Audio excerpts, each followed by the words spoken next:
we back at it again, another installment. American Dream TV, another AirMax, right? It's that springtime, that summertime is coming up real soon. For some of you guys, maybe you might see a couple 70-degree days, might still be snowing. The weather's all over the place, but we are here to give you a vibe. We are here to get you ready for the spring because it is around the corner.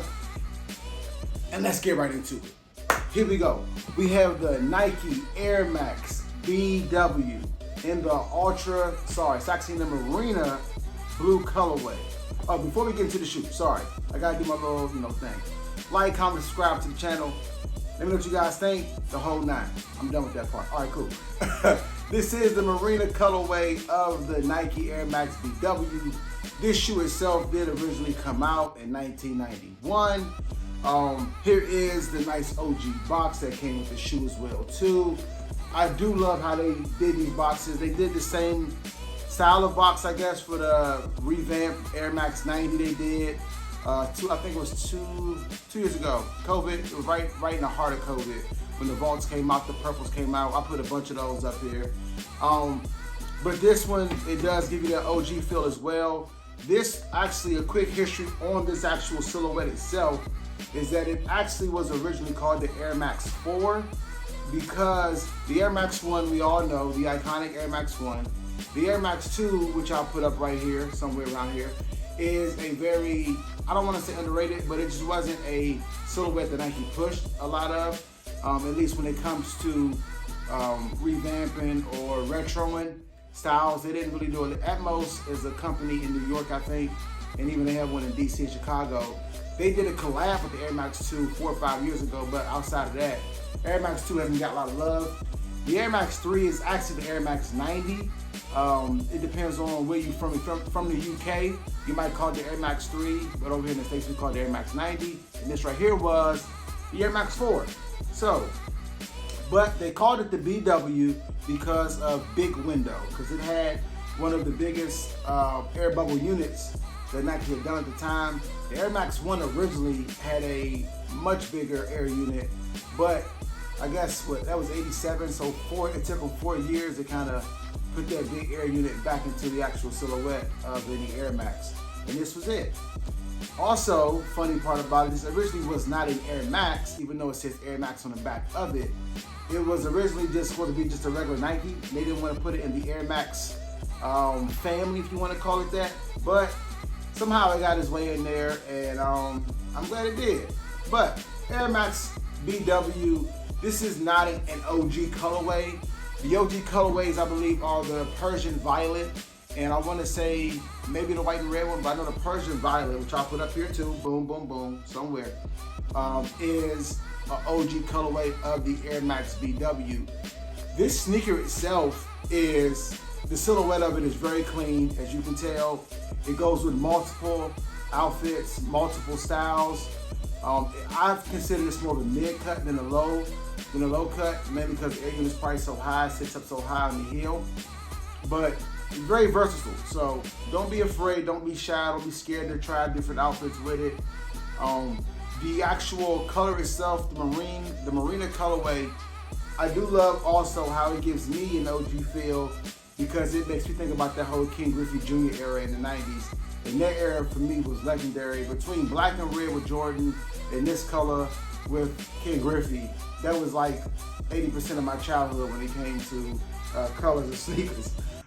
So this color was something, when I first saw it kind of creep up on a few websites a couple months ago, I thought maybe it'd be one of them shoes that somebody just customized. It's on Instagram. I said, there's no way this is coming out. Lo and behold, randomly popped up on Corporate got them, Soul Classics got them, and I was like, I had to go all the way in. So I definitely did give me a pair of these. Sizing on this, I would say true to size. I am a true 11. This is an 11 and it fits me perfectly. Mainly with crew socks. I know some of you guys buy shoes a half size smaller, take out the insoles. To me, it defeats the purpose of the comfort of the shoe because the insole takes away a good 30-40% of comfortability. And I don't like wearing thin church socks like Ralph Lauren socks and all these J. Crew socks. I like those socks. But now when it comes to wearing with my sneakers, when I know I'm gonna be a little active, because it just rubs against the shoe wrong and it hurts my feet. So If you're wearing crew socks, like Nike crew socks or any other brand's crew socks, I would definitely go true to size, if not a half size up, depending on how thick your socks may be. I am flat-footed as well, so this shoe does fit the mold because you can see it kind of has a wider, it's definitely a wider silhouette, which is perfect for my feet. Very underrated shoe. Also, when it comes to styling on this actual particular model, I feel like it's one of those silhouettes where, depending on how you wear it, it could be a regular, just everyday, I'm going to the gym shoe. It could be I'm just hanging out with the kids kind of shoe, hanging out with my friends kind of shoe, or you can spice it up and be like, what are those? So it all depends on how you want to do it. Comfortability on this shoe, there are levels of comfortability. Let's get into that. Being that I am 37 years old, well, I'll be 37 in July. I've been married for 10 years pretty much, and I got 3 kids. There's levels of comfortability, right? So the lowest level of comfortability is like Thanksgiving. When you're at someone's house or at your own house or at my house, normally Thanksgiving's at my house, and you can put a shoe on, you can take it off, right? If it hurts, I take it off. That's the lowest level of comfortability. Then you have the next level of like going to events for your children. Rather it be like my daughter's recitals, my daughters have like a dance performance, my son's baseball game. If I'm not coaching any of his sporting events, if I'm not coaching, that's the next level of comfortability. You can wear, you can kind of kick it off, nobody's looking, you know, that whole nine. You can sit down, you can stand up, you can run. That's that level of comfortability. Then you have the next one where you're kind of like going out, right? Not too much going out, more like just like mall walking, right? So you have that level of comfortability. We're like, okay, I'm going to the mall, but at any given moment, I can stop in the store, lean up against the wall, and kind of kick my shoe off a little bit if it hurt a little bit. Then there is the ultra level of comfortability. Disney, the zoo, those places where you're constantly on your feet, you're constantly up and down, getting water bottles, getting snacks. You don't have time to sit down and kick off any pair of shoes. You don't have time to think about your feet. My friends, this ding, ding, ding hits that level of comfortability. So if you're looking to get a comfortable shoe, a stylish shoe, a timeless shoe, look no further than the AirMax BW, aka the AirMax 4, aka the AirMax Big Window. Can't go wrong with it, ladies and gentlemen. Boom. So that's that. That is that for today. I'm glad you guys came by. Hope you guys like, love, and adore the actual content itself. If you do, as always, please like, please comment, subscribe to the channel. So glad we're moving. We get more and more subscribers. I can't wait to hit that 100 subscriber mark.